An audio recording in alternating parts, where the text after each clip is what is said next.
의 생애와 행적을 1년 주기로서 절기에 따라서 절기를 만들어 놓고 정해놓고 그 절기를 예수님의 생애 1년에 맞추어서 1년 안에 예수님의 생애 전체를 맞추어서 1년씩 돌아가면서 예수님의 생애와 예수님의 은혜와 또 예수님께서 우리에게 베풀어 준 하나님께서 우리에게 베풀어 준 그 놀라운 축복들을 기억하기 위한 그런 은혜력이거든요. 은혜력입니다.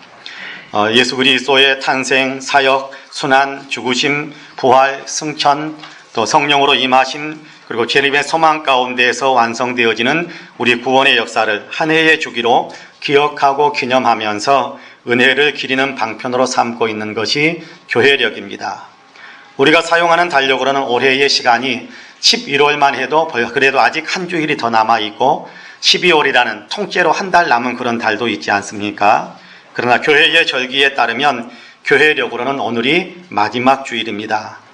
예수 그리스도의 탄생을 기념하며 또 기억하면서 시작되는 성탄절이 교회력으로는 가장 앞서 있는데 성탄절을 기다리는 대림절이 다음 주일부터 시작이 됩니다. 그러니까 교회력으로는 다음 주일부터 새해가 시작이 되고 오늘이 마지막 주일이 되는 셈입니다.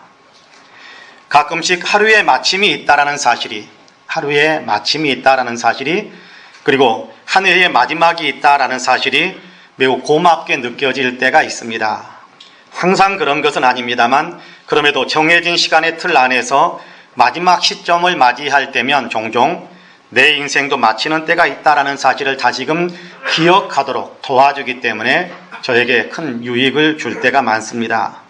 하루의 시간이 영원하지 못하는 것처럼 1년이라는 시간이 영원할 수 없는 것처럼 이 땅에서 우리의 일생이라는 것도 사실은 영원하지 못한 것 아니겠습니까?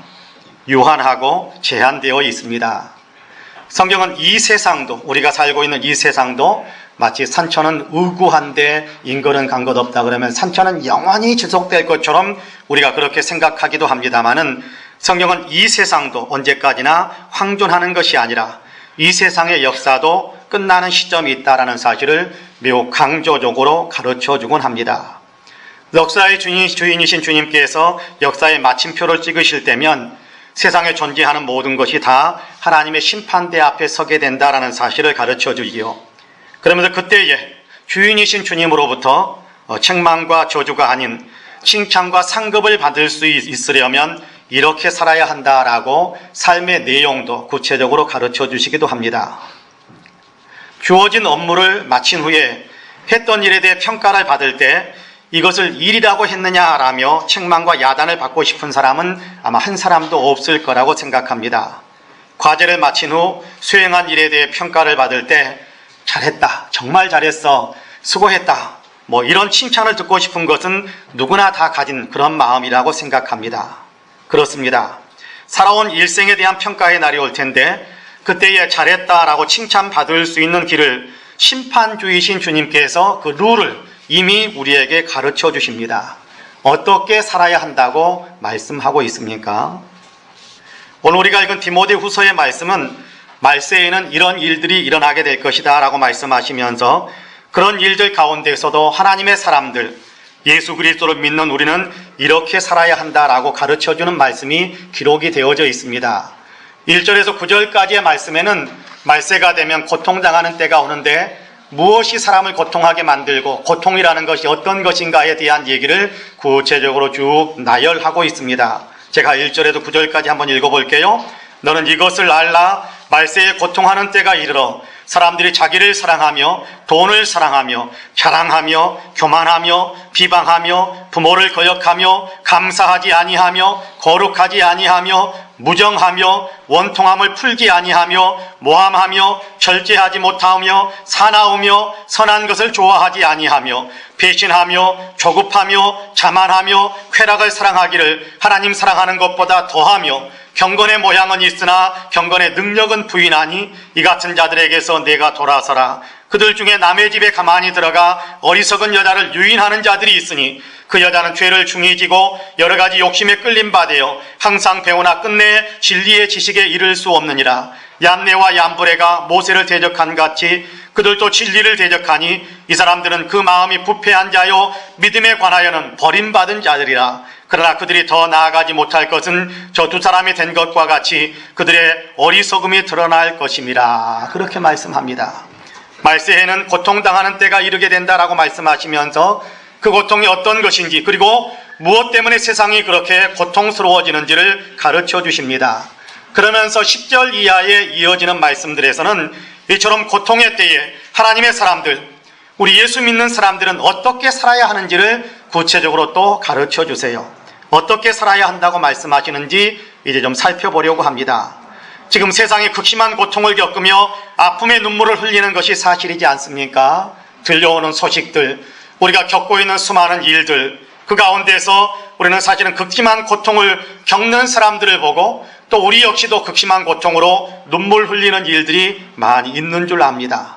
이런 고통의 때에 우리는 어떻게 살아야 하는 것일까요?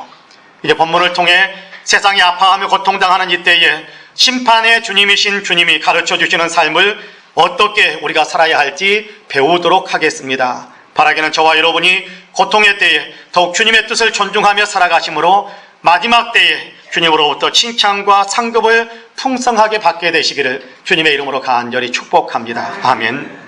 첫째는 사랑하며 살아야 한다, 그렇게 말씀합니다. 사랑하는 삶을 살아야 된다, 그렇게 말씀하세요. 여러분 본문 10절과 11절 말씀을 같이 한번 읽겠습니다.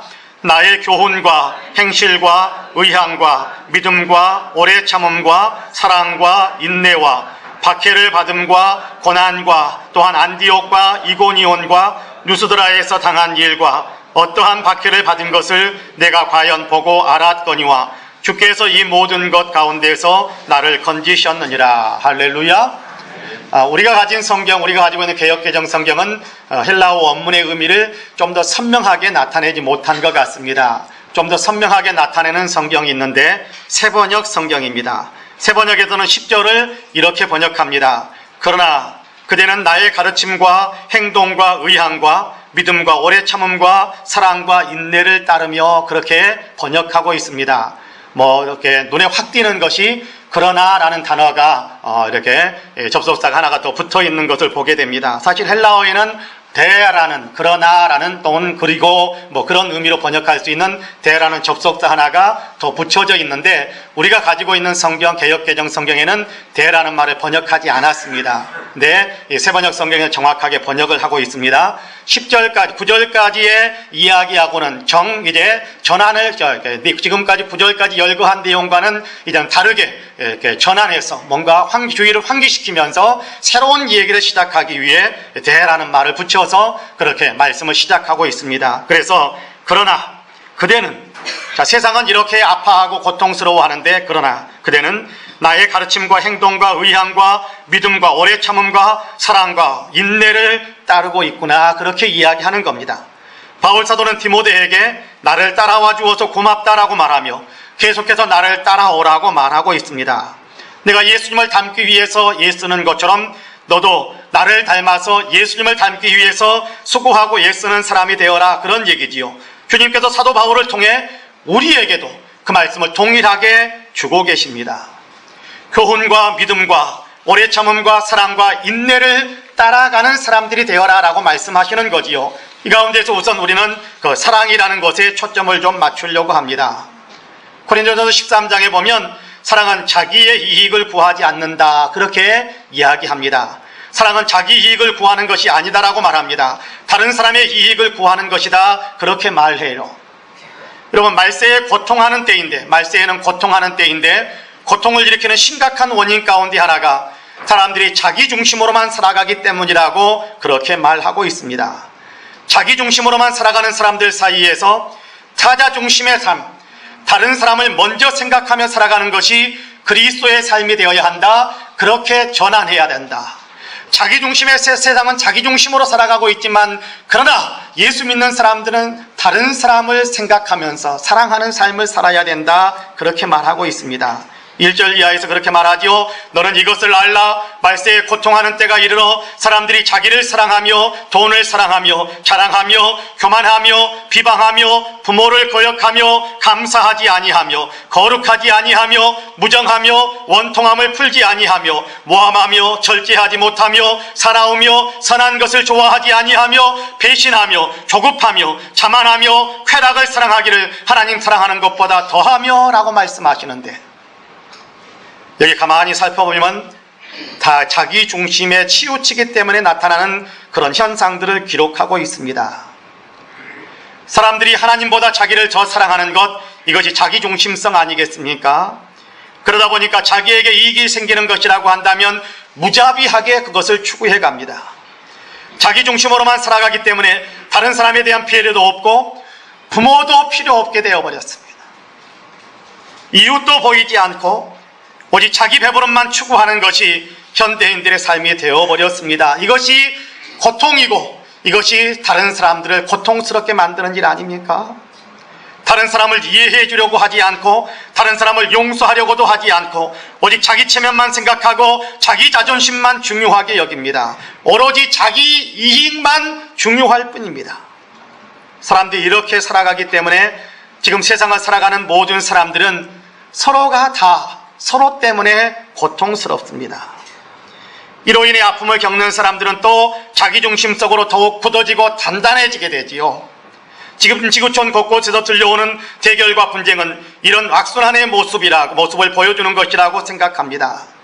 역사를 살펴보면 수많은 나라가 또 수많은 나라를, 이런저런 나라가 또 이런저런 나라를, 이런저런 민족이 또 이런저런 민족을 착취하고 압박해 왔다는 사실을 우리는 알게 됩니다. 그러면 이에 반항해서 일어나는 전쟁과 테러가 일어납니다. 그러면 또다시 더욱 강력한 압박과 보복이 따르게 되지요. 그러면 또다시 더욱 흉측해진 전쟁과 테러가 일어나게 됩니다. 아니, 굳이 국제사회까지 보지 않으셔도 될 것 같습니다.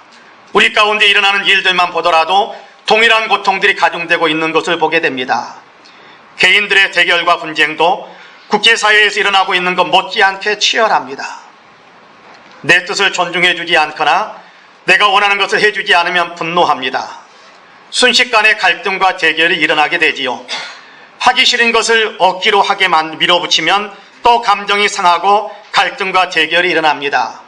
기분 나쁘게 만들었다고 해서 또다시 대결이 일어나고 싸움이 일어나게 됩니다. 요구하는 측도 나만 생각하고 또 요구를 받는 측도 자기만 생각하기 때문에 싸움이 일어나는 것이라고 생각합니다. 한편에서만이라도 상대방의 입장을 한 번 더 생각하고 상대방을 이해해 준다면 갈등과 대결, 다툼과 싸움은 일어나지 않을 수 있을 것입니다. 사람들이 겪는 고통은 최소화되어질 수 있을 거라고 생각돼요. 그렇습니다. 이렇게 상대방을 한 번 더 생각해 주고 상대방을 이해해 주는 것이 사랑이요 배려입니다. 이렇게 배려하고 사랑할 때 고통은 그치고 아픔은 치유되게 되어 있습니다. 치유가 있는 곳에 기쁨이 있고 생명력이 왕성해질 수 있습니다. 주님은 우리가 사랑으로 세상을 치유하며 살아가기를 원하십니다. 엘리자베스 엘리엇이라는 여인이 있습니다. 남편인 짐 엘리엇이 에콰도르 아우카 부족에게 복음을 전하기 위해 선교사로 갔다가 그곳에서 무참하게 살해를 당했습니다. 그러자 미국에서 그 소식을 들은 엘리자베스 엘리엇은 간호사 훈련을 받기 시작합니다. 그리고 간호사 훈련을 다 끝낸 후에 바로 그 부족을 찾아가서 그 부족들의 건강을 돌보며 봉사활동을 했습니다. 이방인이기 때문에 처음에는 가진 냉대와 학대가 이어졌습니다. 그럼에도 묵묵히 그 학대와 냉대를 극복하면서 끝까지 그들을 돌보면서 봉사의 삶을 살아갑니다. 그로 인해서 어떤 그 엘리자베스 엘리엇의 그 삶의 모습, 그리고 사실은 자기들이 죽였던 짐 엘리엇의 부인이라는 사실까지 알려지면서 그 부족들에게 감동이 일어났습니다. 대부분의 부족민들이 심지어는 남편인 짐 엘리엇을 창으로 찔러 죽였던 사람까지도 복음을 받아들이고 세례를 받게 됩니다. 남편을 죽인 원수였습니다. 그럼에도 원수로 대하는 것이 아니라 사랑으로 대했습니다. 그러자 충돌이 아니라 감동이 만들어졌습니다. 그렇습니다. 고통의 시대, 이기적인 자기중심성으로 가득 찬 세상에서 우리는 그리스도 예수의 갚을 수 없는 사랑을 받은 우리만이라도 사랑하며 살아야 합니다. 주님이 중심이시고 주님처럼 우리도 다른 사람을 사랑으로 품어주는 삶을 살아가는 것입니다. 주님이 그러셨거든요. 반역을 일삼는 우리를 주님은 십자가의 사랑으로 품어주셨습니다. 그래서 하나님과의 관계 속에서 우리가 평화를 누릴 수 있게 되었고 옆에 있는 사람들과 하나 되어 더불어서 하나 되어 살아갈 수 있는 은혜를 받았습니다. 그렇습니다. 자기중심성으로 병들어 고통하는 세상을 치유할 수 있는 유일한 치료책은 사랑입니다. 바라기는 저와 여러분 우리 모두는 주님의 뜻에 따라 참으로 사랑하며 살아가시기를 주님의 이름으로 간절히 축복합니다. 아멘. 둘째는 견디어 내면서 살아야 합니다. 견디면서 살아야 합니다. 보면 10절에서 12절까지의 말씀을 같이 한번 읽어볼까요? 10절에서 12절까지 같이 읽습니다.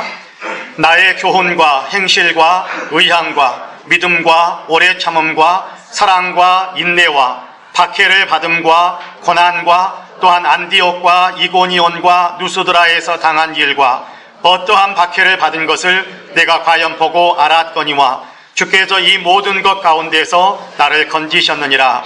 무릇 그리스도 예수 안에서 경건하게 살고자 하는 자는 박해를 받으리라. 아멘.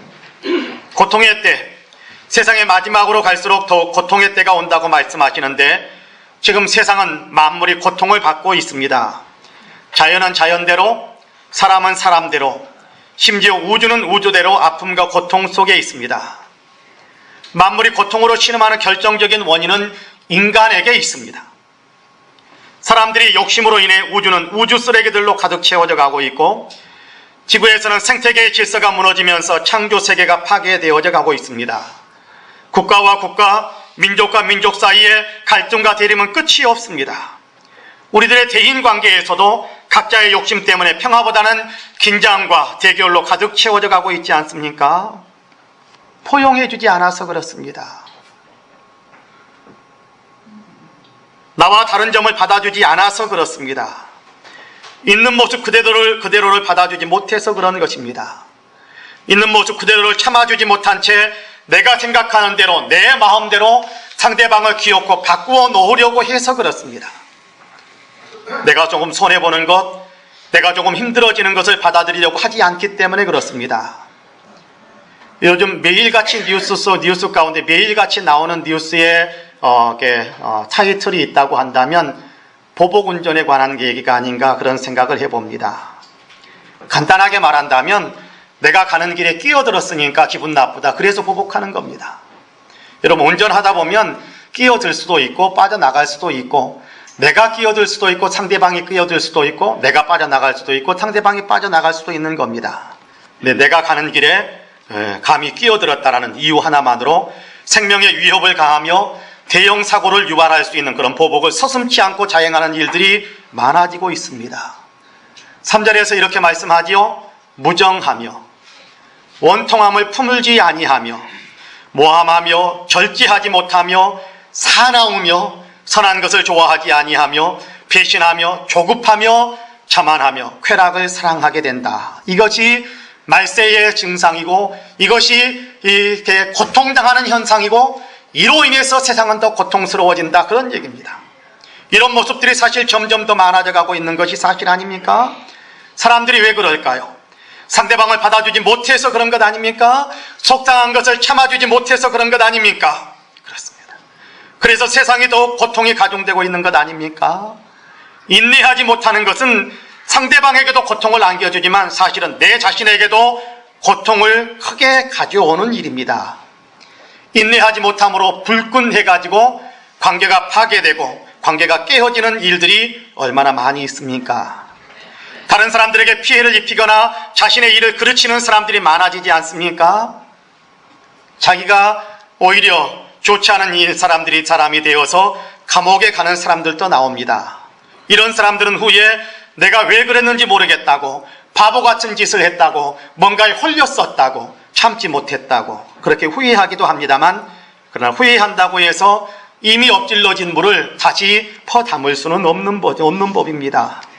아픔과 고통을 자기가 또다시 짊어지게 되어 있습니다. 참았어야 했습니다. 견디어냈어야 했습니다. 예수님을 따르는 사람들은 인내할 줄 알아야 합니다. 예수님을 따른다는 얘기는 예수님을 닮아가는 것인데 히브리서 12장에서는 예수님의 삶에 대해서 우리에게 그런 얘기를 들려주지요.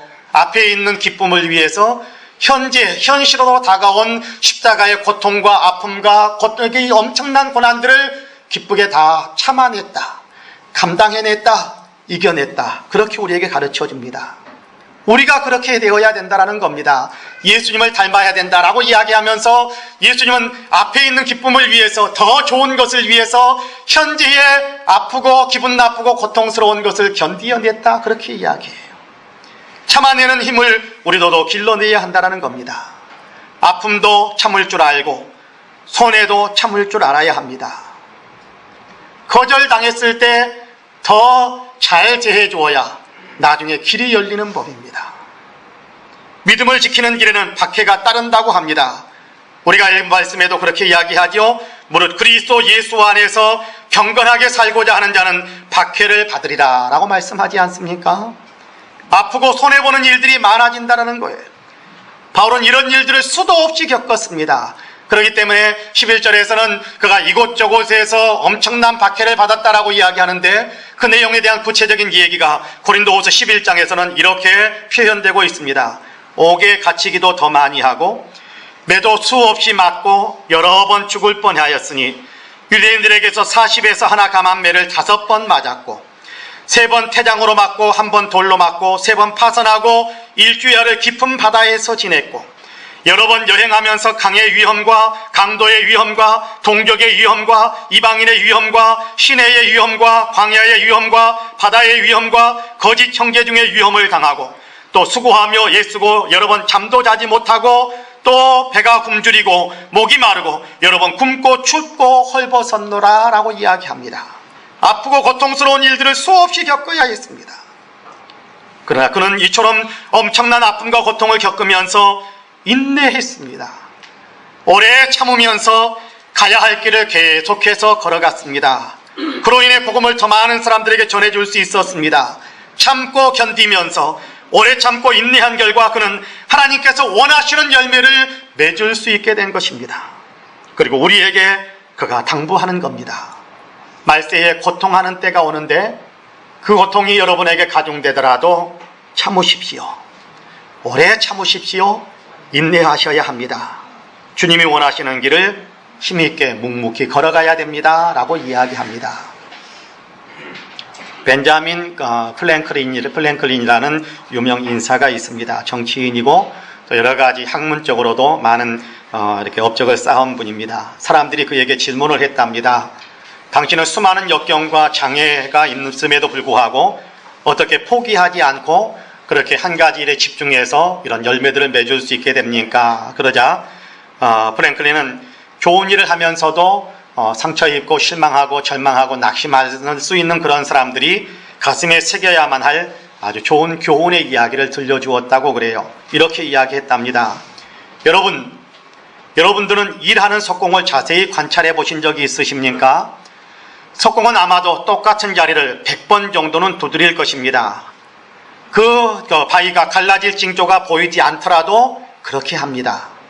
100번을 두들겨도 갈라지지 않더라도 포기하지 않고 계속해서 101번째 망치를 내리치면 돌은 갑자기 2조각으로 갈라질 때가 있습니다. 돌을 2조각 낼 수 있었던 것은 한 번의 두들김 때문이 아니었습니다.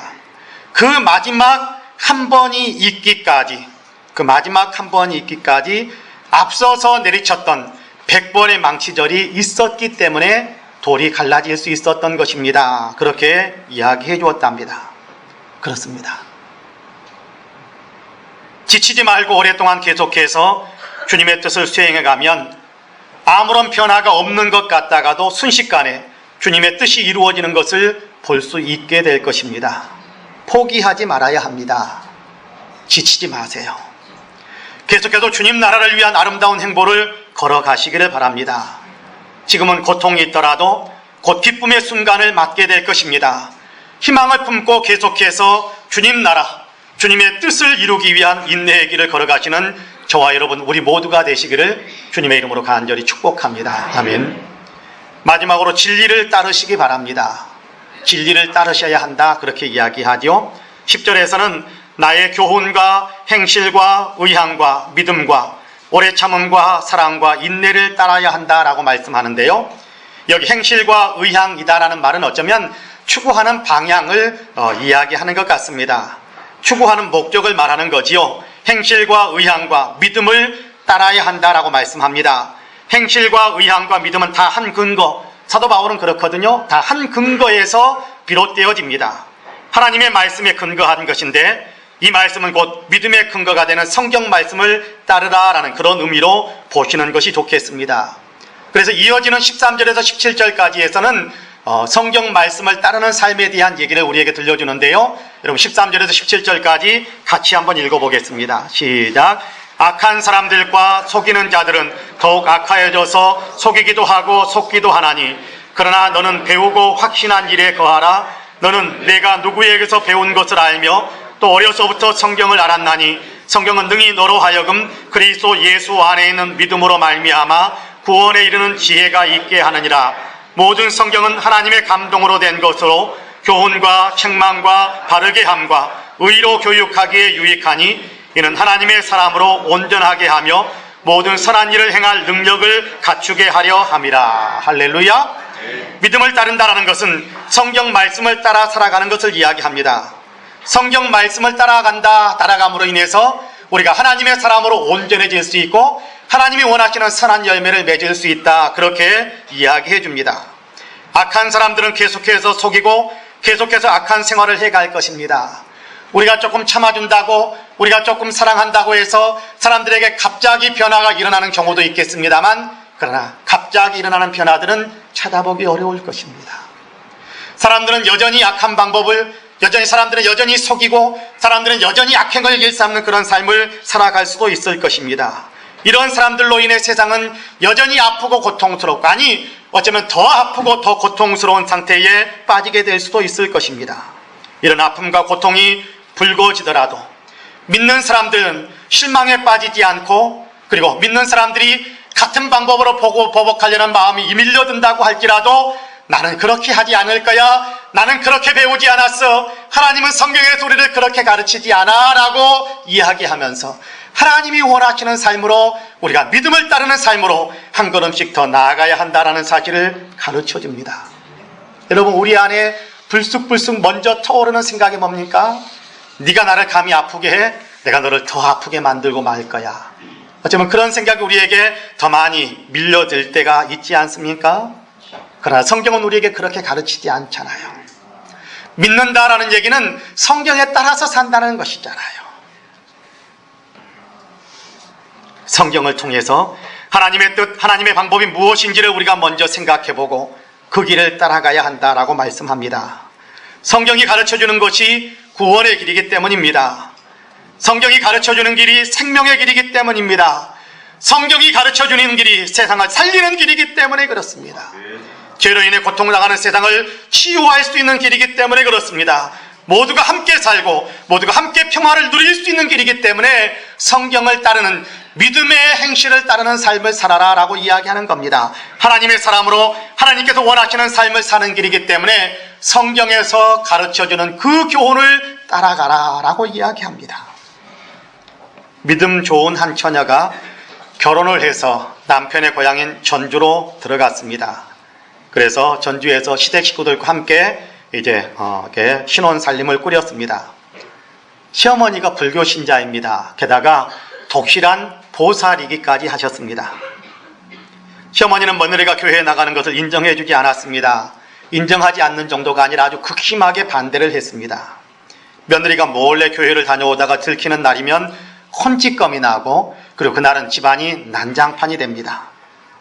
어느 날 남편이 아내에게 10년만 참자. 그 후에는 어머니도 좀 수그러드실 테니까 그때는 마음대로 해라. 그러면서 달랬습니다.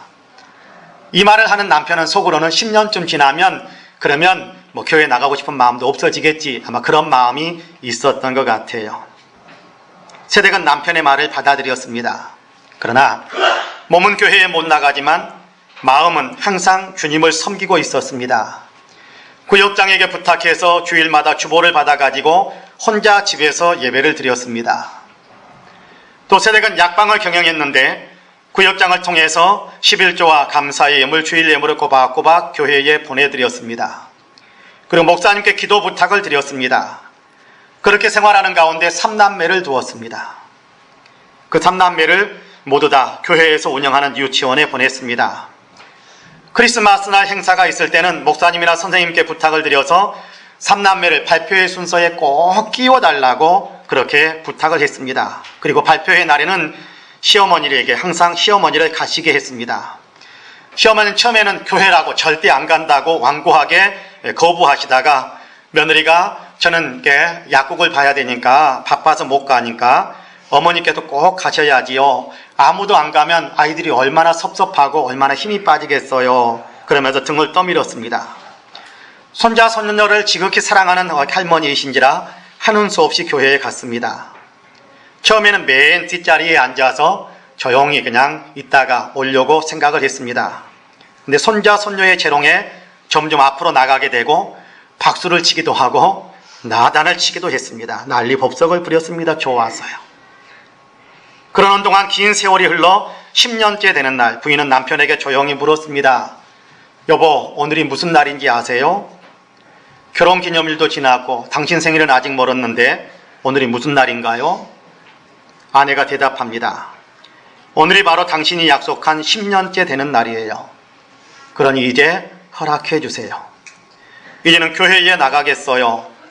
그동안에 혼자 집에서 예배를 드리며 신앙생활을 했는데 이제 10년을 다 채웠으니까 교회에 나가서 예배를 드리고 싶어요.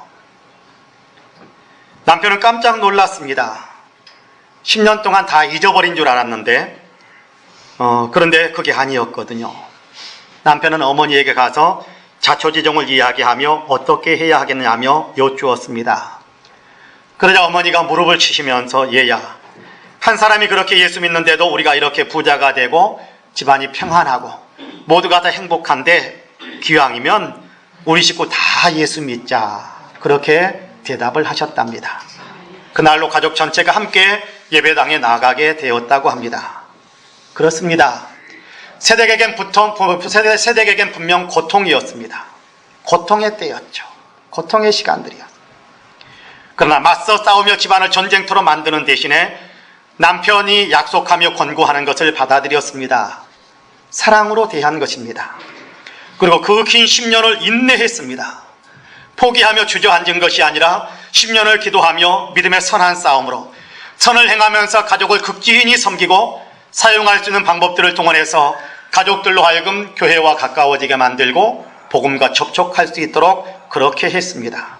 오랫동안 참고 견디며 믿음의 길을 계속 걸은 것이지요. 하나님께서 말씀하신 대로 부모를 공경하며 남편을 존중하면서 믿음의 길을 거둔 결과 놀랍게도 싸움의 고통 없이 평화와 생명의 열매를 맺게 된 것입니다. 우리에게도 이런 열매가 많아지기를 간절히 소망합니다. 사랑하는 성도 여러분, 지금 세상은 고통의 때입니다.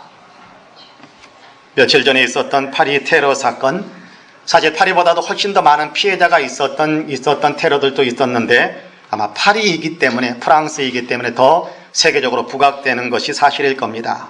힘들고 아픈 일입니다. 다시는 그런 일이 없었으면 좋겠습니다. 그러나 아프고 힘들다고 닥치는 대로 사람들을 미워하며 보복하려고 해서는 안 됩니다. 내게 힘이 있다고 무자비해져서는 안 되는 겁니다. 전능하신 힘을 가지신 주님은 우리 때문에 고통을 당하시면서도 도리어 우리에게 십자가의 사랑을 베풀어 주셨습니다. 우리 때문에 생명을 잃으시면서도 도리어 우리에게 생명을 주셨습니다. 우리에게 생명과 평화를 주신 주님께서 세상이 고통하는 이때에 이제 우리가 세상을 사랑하며 살고 오래 참고 인내하면서 살고 주님께 희망을 두며 끝까지 성경 말씀을 따르는 믿음의 길을 지키는 사람이 되라라고 말씀하십니다. 바라기는 저와 여러분, 우리 모두가 주님의 말씀에 아멘하고 따름으로 주님께서 우리를 통해 얻고자 하시는 열매를 아름답게 맺으시기를 주님의 이름으로 간절히 축복합니다. 아멘. 기도하겠습니다.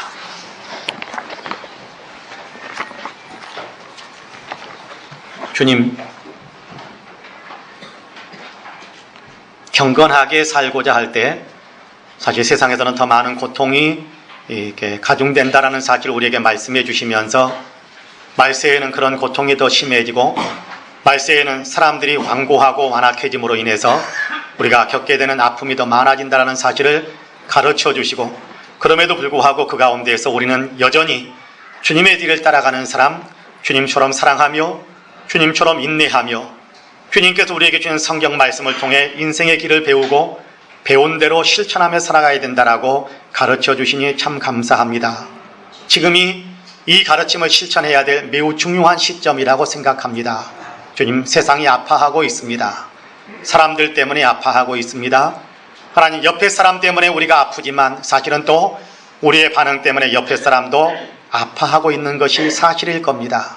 이런 때 우리가 우리 자신을 돌아보며 이제 사랑하는 마음으로 우리 마음을 바꾸고, 이제 인내하는 마음으로 우리의 마음을 바꾸고, 이제 내가 중심이 되어 판단해버리는 것이 아니라 주님의 말씀을 근거로 해서 판단하며 행실을 옮길 수 있는 우리 모두가 되어질 수 있도록 은혜를 베풀어 주옵소서. 예수님의 이름으로 기도합니다. 아멘.